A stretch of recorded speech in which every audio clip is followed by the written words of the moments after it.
You get your salary. First thing you do, rent, groceries, that phone installment, maybe a little something for yourself, and whatever's left over, if anything, that's what you save. That's literally how almost everyone does it, and it's exactly why almost everyone stays broke. Okay, that's a strong opening claim. Explain. Because whatever's left over is usually zero, not because people are bad with money, but because spending expands to fill whatever's available. You get paid, your brain sees a full balance, and every purchase feels justified. By the time the month ends, there's nothing left to save, not because you couldn't have saved, but because you saved last instead of first. So today, we're flipping that order completely. This is the pay yourself first method.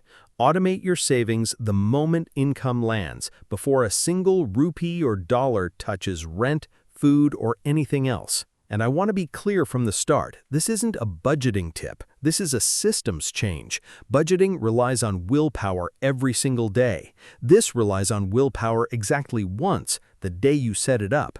Let's start with why the traditional method fails so consistently. Walk me through the psychology. There's a concept called mental accounting.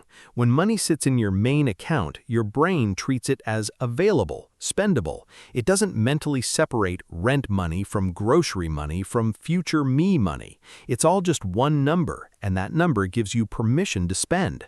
Right, and every purchase on its own feels small. 500 rupees here, a couple thousand there, $20 on a subscription you forgot about. Individually harmless, collectively they eat the entire paycheck. And here's the part that stings. Even people who genuinely intend to save fall into this. They tell themselves, I'll save what's left at the end of the month. But the end of the month always arrives with less than expected, because spending decisions were never weighed against savings. Savings was just whatever survived. So paying yourself first removes that decision entirely. Exactly. If the savings amount is gone from your spendable balance the same day your income lands, your brain adjusts. You don't budget around money you never see. You just live within what's left, the same way you already live within your salary today, minus tax, minus whatever's automatically deducted. This is the same principle, just redirected toward your own future instead of the government's future. Let's make this concrete. Say you're in Pakistan, earning 80,000 rupees a month. Under the traditional method, that 80,000 rupees sits in one account. Rent goes out, groceries go out, transport, phone bill, maybe some family obligations. If you're lucky, 3,000 or 4,000 rupees survive to the end of the month. Some months, nothing survives at all. Now flip it. The day that 80,000 lands, 10%, 8,000 rupees moves immediately into a separate savings account or investment account. Automatically, no manual transfer, no decision required.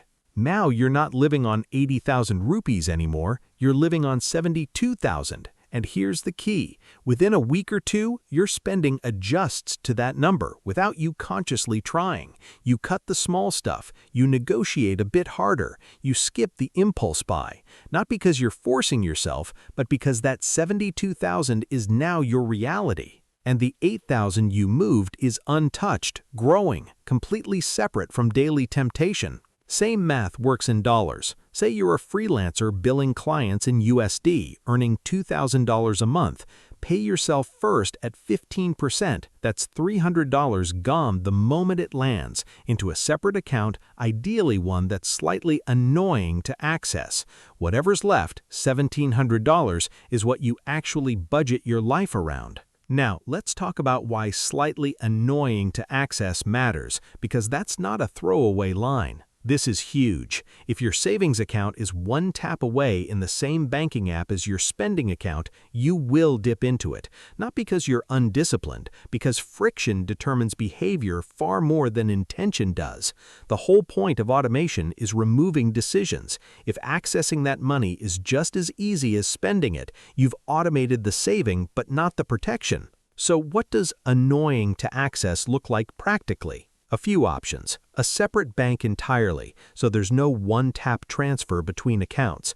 A savings account that requires a few days' notice to withdraw. For investing, put it somewhere that has a real process to liquidate. A mutual fund, an investment account, something with even a small delay built in. The goal isn't to make it impossible to access your own money, it's to add just enough friction that impulse doesn't win. Let's address the obvious objection people are already thinking. I don't have anything left to save. My expenses already eat my whole income. This is the most common pushback, and I want to take it seriously instead of dismissing it, because for some people at some income levels, it's genuinely true. If you were covering essential needs and there is truly nothing left, no percentage of savings changes that math. So what's the honest answer for that situation? Two things. First, the percentage can start absurdly small, 1%, even 500 rupees, even $5, automated on payday. The goal at the start isn't the amount, it's building the muscle of the system working automatically, so that when your income does grow, the habit is already there waiting to scale up with it. And the second thing is, for most people who say there's nothing left, the honest truth, and I say this without judgment, is that nothing is left because nothing was protected first. Go back to the 80,000 rupee example. Ask yourself if that 80,000 had already had 8,000 removed on day one, would you genuinely have been unable to survive on the remaining 72,000? For the vast majority of people, the answer is no. They would have adjusted, the same way they adjust to a lower number after taxes or a loan deduction. That's an important reframe. We already live within reduced numbers all the time. Tax deductions, loan EMIs, insurance premiums. Nobody experiences those as impossible. They just become the new normal. This is exactly the same mechanism, except instead of that reduction going to a bank's loan or the government's tax collection, it's going to you. Let's talk about how to actually set this up, step by step, because the whole value here is in the automation, not just the concept. Step 1. Decide the percentage. Start conservative if you're unsure. 10% is a strong, sustainable target for most people. If that feels too aggressive right now, start at 5 or even lower and increase it every few months. Step 2. Open a separate account specifically for this, different bank if possible, or at minimum a distinctly separate account with no linked debit card. This is your pay yourself first account, and its entire job is to be slightly out of reach. Step 3. Set up an automatic transfer timed to the exact day your income arrives. If you're salaried, this is straightforward. Most banks allow scheduled transfers. If you're a freelancer with irregular income, the rule becomes the moment a payment lands, before you do anything else with that money, manually move the percentage immediately. Same principle, just without a fixed calendar date to automate around. Step 4. Decide where that money goes once it's built up. Sitting in a savings account is fine as a starting point, but the real goal is eventually directing it towards something that grows, an investment account, mutual funds, whatever vehicle fits your situation and risk tolerance. That's a separate conversation, but the sequence matters. Protect the money first, decide what it grows into second. Step 5, and this one people skip. Increase the percentage over time. Every time you get a raise, a bonus, a good freelance month, before lifestyle inflation creeps in and claims that extra income, raise your pay yourself first percentage first, even by a small amount. This is how the gap between what you earn and what you spend widens over years instead of staying flat. Let's talk numbers over time, because this is where the method actually proves itself. Take that same 80,000 rupee earner saving 8,000 rupees a month completely untouched. Over 1 year, that's 96,000 rupees, money that under the old method would have simply disappeared into small, forgettable purchases.